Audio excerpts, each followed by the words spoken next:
ஒரே வார்த்தை மேஷராசி சொன்னா பொருளாதார வளர்ச்சி கிடைக்க போகுது. நான் இயல்பாகவே 12ஆம் இடத்துல விரைய சனி இண்டிகேட் பண்ணிட்டு இருக்கு. ஸோ எப்படியோ விரையம் ஆகணும். 4ஆம் இடத்துலவும் குரு வந்து உட்காந்து 4ஆம் இடம்னாலே வீடு மனை வண்டி வாகனம் தான். அவரும் 12ஆம் இடத்தை பார்வை செய்யலாம். கண்டிப்பாக சுப விரயம் நடந்து வீடு வாங்கியே தருவாங்க மேஷராசிக்காரங்க. இடமாற்றம், வீடு மாற்றம், மனை மாற்றம் இதுக்கெல்லாம் 100 விழுக்காடு வாய்ப்புகள் உண்டு மேஷராசிக்காரர்களுக்கு. தாண்டி நிறைய பேர் ஃபாரின் போவாங்க இந்த தடவை. ஃபாரின் டிராவல் பண்ணுறது, ஃபாரினில் போய் பொருளாதாரத்தை விருத்தி செய்கிறது அப்படின்ற மாதிரி இந்த தடவை மேஷராசிக்காரர்களுக்கு நிறையா டிராவல் அதிகரிக்கும்.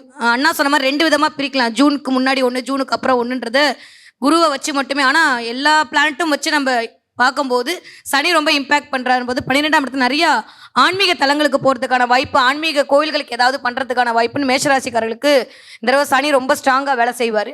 ஹெல்த் வைஸ்ன்னு பார்க்கும்போது மட்டும்தான் மேஷராசிக்காரர்கள் கொஞ்சம் கவனமாக இருக்கணுமே தவிர மற்றபடி எல்லாமே சூப்பராக இருக்க போகுது. ரொம்ப நாளுக்கு அப்புறம் மேஷராசிக்காரர்கள் நோ சொல்ல கற்றுக்க போகிறீங்க. ஏன்னா மன அப்படின்ற இடத்துல குரு வரும்போது ரொம்ப நல்ல விஷயங்கள் எல்லாம் மேஷராசிக்காரர்களுக்கு நடக்க போகுது. வயிறு, இடுப்பு பக்தி மட்டும் கவனமாக பார்த்துக்கோங்க. அதே மாதிரி த்ரோட்டு கொஞ்சம் பார்த்துக்கணும்.